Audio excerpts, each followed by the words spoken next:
Science Dude, welcome back to my channel, and this is a tornado simulator. And this thing can go up to EF0 to EF3.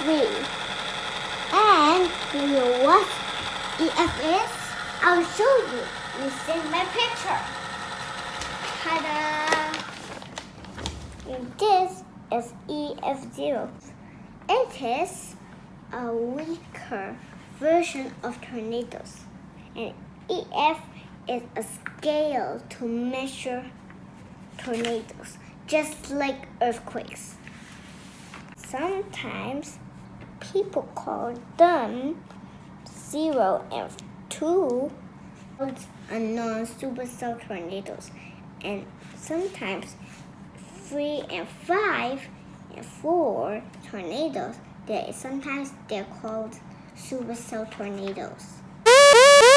EF1 tornado is stronger than EF0, and EF3 is a very strong tornado version than these ones. EF4 starts to become a rectangle or rectangular cylinder shape.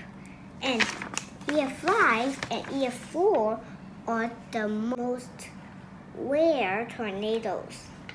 And they are also the most powerful tornadoes. EF5 can go to 20 to 100 miles per hour. Thanks for watching. Bye!